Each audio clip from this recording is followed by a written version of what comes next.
ಬರಲ್ಲ ಅಂತ. ಗೈಸ್ ದಯವಿಟ್ಟು ಇಲ್ಲಿ ಪೆಟ್ರೋಲ್ ಮಾತ್ರ ಹಾಕ್ಸ್ಬೇಡಿ. ನಮ್ಮ ಕಡೆಯಿಂದ ಸಂದೇಶ, ನಯಾರದಲ್ಲಿ ಪೆಟ್ರೋಲ್ ಹಾಕ್ಸ್ಬೇಡಿ. ಯಾಕೆ ಅಂದರೆ ನನ್ನ ಗಾಡಿ 2 ಸರಿ ಪೆಟ್ರೋಲ್ ಹಾಕ್ಸ್ದಾಗ ನಯಾರದಲ್ಲಿ ಹೆವಿ ಪ್ರಾಬ್ಲಮ್ಗಳಾಗೈತೆ. ಒಂದು ಸರಿ ಫುಲ್ಲು ಈ ಟ್ಯಾಂಕೇ ಹೀಟ್ ಆಗ್ಬಿಡುತ್ತೆ.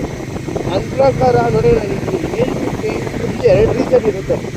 ಒಂದು, ಅವ್ರ ಪೆಟ್ರೋಲ್ ಕ್ವಾಲಿಟಿ ಚೆನ್ನಾಗಿಲ್ಲ, ವಾಟರ್ ಮಿಕ್ಸ್ ಆಗಿರುತ್ತೆ, ಇಲ್ಲ ಡೀಸೆಲ್ ಮಿಕ್ಸ್ ಆಗಿರುತ್ತೆ. 2 ಸರಿ ಬರು CNGಗೂ ಹಾಕ್ಸ್ಬಿಟ್ಟು ಒಂದು ಸರಿ ಹಂಗೆ ಹಾಕ್ಬಿಟ್ಟು ಏನು ಪ್ರಾಬ್ಲಮ್ಮು CNGಗೂ. ನೀವು ಯಾವುದೇ ಹಾಕ್ಸಿ, ನಿಮ್ಮ ಹತ್ರ ಇಂಥ ದೊಡ್ಡ ಗಾಡಿ ಇದ್ದರೆ ದಯವಿಟ್ಟು ಪ್ರೀಮಿಯಂ ಪೆಟ್ರೋಲೇ ಹಾಕ್ಸಿ. ಏನಂತೆ ಮಚ್ಚ, ನೀವು 1 ಲೀಟ್ರ್ ಹಾಕ್ಸಿದ್ರು ಪ್ರೀಮಿಯಂ ಪೆಟ್ರೋಲ್ ಹಾಕ್ಸಿ, ಚೆನ್ನಾಗಿದೆ. ಇಬ್ಬರಿಗೂ ಕರೆಯಲ್ಲೋ, ನಾನು ಹಿಂಗೆ ಹೋದ್ರೆ ಬರಲ್ಲ. ಮಚ್ಚ ಅದು ಗ್ರೀನ್ ಕಲರು, ಅವ್ರಿಗೆ ಮಗುವಾಗಿ ಮಕ್ಕಳಿದೆ, ಮದುವೆ ಆಗಿ ಮಕ್ಕಳವ್ರೆ, ನಾವಿನ್ನೂ ಮದುವೆ ಆಗಿಲ್ಲ, ಅದಕ್ಕೆ